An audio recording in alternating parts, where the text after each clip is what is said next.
everyone. Thank you all for tuning in to another episode of the Everything Medical Podcast. Tonight's guest speaker is Dr. Melissa Torres, a cosmetic dentist practicing in Boston, Massachusetts. Dr. Torres specializes in dental and facial aesthetics and was voted Boston Magazine's top dentist in 2021.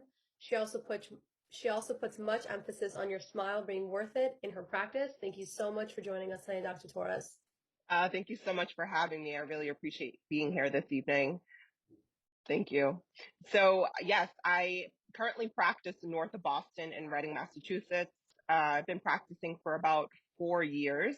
I graduated in 2016 from Howard University College of Dentistry. I then did an AGD at Tufts University here in Boston. So yeah, it's been a wild ride and I absolutely love what I do. And I'm originally from this area, so I'm glad to be back in Massachusetts. Amazing. Got it. So for the first question tonight, what sparked your interest in dentistry? Oh, okay. This is a great one. So I actually was introduced to dentistry at the age of 15. So I was blessed in a sense that I went to a vocational high school. And for those that don't know what a vocational high school is, it's basically when you take up a trade, whether it's cosmetology, carpentry, and the trade that I chose was dental assisting.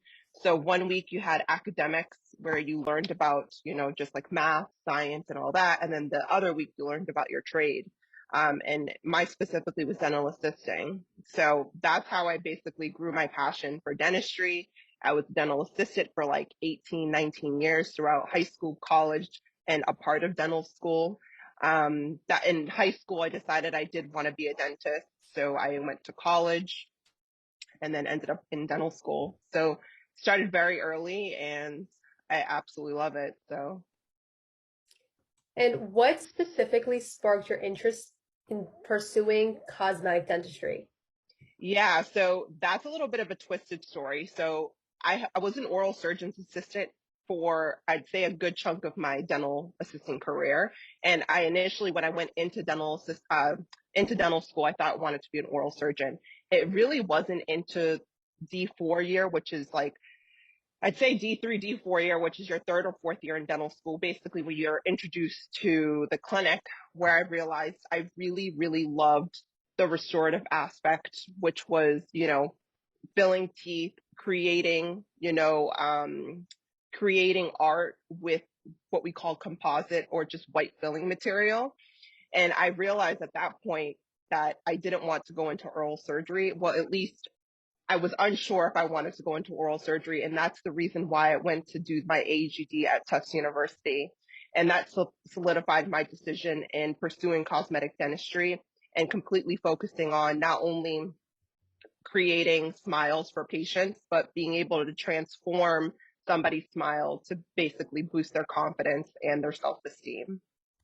Can you also give us some specifics on the rewarding aspects of being a cosmetic dentist? Yeah, so the rewarding aspects of becoming a cosmetic dentist is not only at least for me, is being able to create basically an art form with the smile, but at the same time, working with the patient and creating something for them, adding value to my patients, adding, that self-confidence or being able for my patient to smile and or chew when they haven't been able to smile and or chew for, 10 years sometimes. And that is the most rewarding part about being a cosmetic dentist, is basically my patients and how they feel after they leave the office. And what are some specific considerations you take extra consideration into? What are some specific factors that you take extra consideration into as a cosmetic dentist for specific procedures, as opposed to other dentists that may not? Well, I'd say for a cosmetic dentist, not only are you looking at the teeth, but you're looking at the overall face. So that is one thing. You're looking at like where their eyes are in relation to where their teeth are. I mean, you're looking at like jaw form. You're looking at like is the face square? Is the face round? That is going to basically drive basically the patient's treatment plan as to how everything is going to come about as far as their smile is concerned. I mean, are their teeth flat and they're only 30 years old, right? Flat teeth will make the patient look older. So you have to create more, possibly if it's a male, more masculine features, especially if they're flatter teeth for a male and they're young. If it's flat teeth and it's a female and she's 30, you want to create more feminine features. So I think the attention to detail, that I'm not saying other professions or other specialties don't do that, but specifically in cosmetic dentistry, the attention to detail that you're basically looking at the face form, eye form, everything to create that smile. Would you say that you have like a certain guideline when you're working with a female or a male, or everything is different based on every single patient? Everything is completely different for every single patient. I mean, I'm telling you, from like, sometimes patients have like a midline shift. So basically, maybe their teeth aren't in proportion with the nose. And then you have to kind of create that and try to put it in proportion to where the midline is in the face. So every single patient is different, and every single case that comes to you is unique in the sense, because it's not what we call cookie cutter. It's not cookie cutter at all. And would there be a specific procedure that you prioritize or you like to do more than any other? Oh yeah, for sure. So I absolutely love what we call composite bonding, or composite veneers. It's one of my favorite procedures because patients will come in same day. I'd say within 2 hours or less, they will leave with a new smile. It's that, like, it's gratifying for the patient, but it's also gratifying for me because I'm able to create that with the same day in my chair with my instruments and with the white filling material. And if done properly, that could last anywhere from 3 to 7 years. So it's really nice, and it's really gratifying for the patient as well. Would you say that you face many challenges as a cosmetic dentist? Of course you do. Well, you face challenges in the sense that if you don't set proper expectations for the patient, then patients may be upset when they leave, and they're like, well, I thought this was going to look like this. So setting proper expectations for your patients and making sure that you're treatment planning properly from the beginning, and having great communication with the patient is super important. And how has technology changed cosmetic dentistry?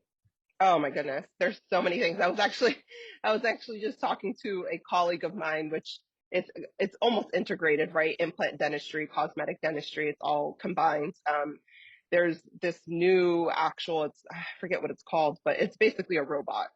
So you're seeing a ton of what we call digital workflow in the cosmetic dentistry realm, where there's now, instead of taking impressions with just like alginate material or all that guck material that used to go to your dentist to have braces done, it's all digitally done now. Other things are like robots. It's insane. Like, there's a robot that guides you how to place implants. So I think the future of dentistry is incredibly bright in the sense that it's going to get a lot easier, not only for the patients, but it's going to get a lot more easier for us as well, because a lot of those treatment plans and a lot of the technology is going to be like very in sync and very high tech, I should say. And what would you recommend for a dental student or a dentist who would want to open up their own private practice out of dental school? What would I recommend for them? Yeah. For opening. Okay, so Yeah. this is actually really good, because when you're in dental school, they don't really teach you a lot about the business aspect of dentistry. So a lot of that you do have to learn on your own, and the easiest place to start, I would say, is podcast. Just like we're doing right now. There is one podcast that is really, really good for that. It's called The Dentalpreneur by Mark Costas, and you can find that on Apple. That's a great one. Also, books. Books are incredibly helpful. I'd highly recommend you start reading just even simple business books, like right now, like Business Made Simple. That's a great book. Branding books, how to create a brand for yourself. And you can start doing that now, even in dental school, creating your own brand on social media, creating a presence. But most importantly, understanding the business aspect just in general. And a lot of that has to basically discipline from you. You have to go do that, especially if you want to learn how to run a business. The other thing I'd highly suggest, if you haven't already done that, would be to join some Facebook groups and start figuring out whether you want to either acquire a practice, meaning if you want to purchase somebody else's practice and their records and their patients, or if you want to take the other route and do a dental startup, which is basically a scratch startup. You find a space and you market yourself and you find the patients that way. So those are great ways, and those are great beginning ways as to whether or not you want to do a startup or an acquisition. That's basically where you want to start. Have you enjoyed having your own practice compared to working for someone else? I'm sorry, which one, who's going first? You can go, Jen. Which of the two steps did you take to earn your current position? Did you go, like you said, did you take the startup approach or did you take the acquired approach? So I'm currently, right now, I do not own a practice. I'm currently an associate. So how I found my practice to associate at for the last 4 years, it's been actually found them on the Massachusetts Dental Society. So if you are looking for a current position and you're not ready to own a practice, the best way to look for a position like that is either through networking, and or if you're looking at your local dental societies. I've been with my practice for the last 4 years, and it's been absolutely fantastic. It's been a great stepping stone. Say if I do want to own a practice in the future, it's basically been great in that sense. Now, what was your question? You also had a question, right? So I had a question. Have you enjoyed working at like a private practice compared to not working at a private practice, or you don't have a preference? So I've actually worked at a smaller private practice, and right now where I'm working is a private practice, but it's a little bit bigger than what you would call a private practice. It's more of a group practice, but it's not technically what we call a DSO. What a DSO is, I don't know if you've heard of it, it's like an Aspen Dental or a Gentle Dental. It's not like that. However, it's pretty big in the sense that it's very fast paced. So I would say that compared to the smaller practice that I worked at versus the practice that I work at now, I personally like the fast pace. I like the fast pace. But I also like to create that relationship with my patient. So I wouldn't want to be running like, multiple columns of, appointments just by myself, because I still want to make sure that I have a complete attention on all of my patients. So hopefully that answered your question. So I do like the private practice feel, but I do like a faster pace in the practice. And if you could go back to dental school and give yourself one piece of advice, what would you say? The one piece of advice that I would give myself is that I'm doing great. I'm doing fantastic, and not give myself such a hard time. I was definitely one of those students that like put a lot of pressure on myself to be like top of the class, to make sure that I had a like a lot of good grades. And I studied I studied a lot. And I put a lot of pressure on myself. And the only thing that I would say, the only advice I would give, and to all the students, is that you're doing a great job. It's very stressful, but you're going to get through it. Do you have any recommendations for pre-dental students, like especially when it comes to stress and like putting pressure on yourself? Yeah, so what I specifically did was I found an outlet. So now this might be too much for other people, but for me it worked. Like I would get up in the morning and I would work out, and then I'd go to school, and then I'd either nap and or work out again. So I had a routine that I created for myself, so that way I wouldn't be as stressed. So I would work out 1 to 2 times a day, and that workout for me was great. It really helped. The other thing that I did too was, from a time management perspective, was I prepped all my meals like on Sunday. So when I got home, I had time to like nap if I wanted to. I had time to do another workout, or I just had time just to hang out. I didn't have to worry about my breakfast. I didn't have to worry about lunch. I didn't have to worry about dinner. So I created a schedule that worked for me to decrease my stress and to be more predictable with my time. And I think that's very important. And I think a lot of students struggle with that. A lot of students struggle like, how am I going to fit this in? How am I going to study? I'm tired. I need to take a nap, but I can't take a nap because I have to cook. I have to study. I have to do this. So creating a schedule that works for you to minimize confusion and to minimize stress is super important. Were there any specific studying tactics that you learned how to incorporate in dental school that you would recommend for pre-dental students now? Yes. So specifically what I found that worked out for me, and a lot of students are going to go through this, is like, does it work better if I work in a group, or does it work better if I work to study by myself? I literally learned that I study better by myself. Also, I was overstudying at a point. I would wake up, this was where I was doing too much. I would wake up super early in the morning and study throughout the day. You have to give yourself a break. Like when you know when to put the books down, like I would get home, maybe study from like 7 to 11 p.m. And I would study every single night. So I wouldn't skip a night. I would go to lectures and review all the lectures for that evening. And I'd be in bed sometimes by 10:30, 11 p.m. at night. So that way when like I actually had to study for quizzes and tests, I wasn't killing myself. So I got the sleep that I needed, and I reviewed the lectures for the evening.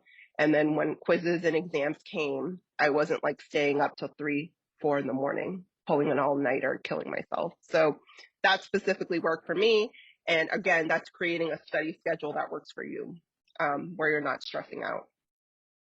And on a side note, outside of dental school, do you think the dental profession will become saturated at a certain point? That's a great question, because right now we're seeing actually a decrease in dental hygienists. I know we're talking about dentists, so let me start as a dental hygienist. So specifically in Massachusetts, I think one of the programs only produces 17 dental hygienists, like one program. And we're seeing a shortage of dental hygienists, right? Because a lot of dental hygienists, I don't know if you knew this, but because of COVID and all of that, we haven't been able to properly staff our offices with dental hygienists. It's been really hard. So in that sense, I feel like we need to be producing more dental hygienists. So I see a shortage in the future, if anything.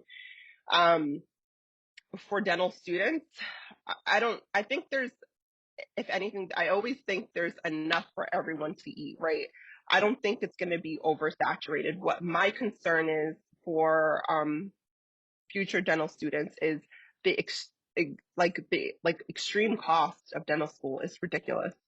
So I'm hoping there isn't going to be a shortage of dentists in the future because of students not being able to afford dental school. It's ridiculously high. And I don't agree with it, because we need dentists, and I don't want there to be a shortage in the future.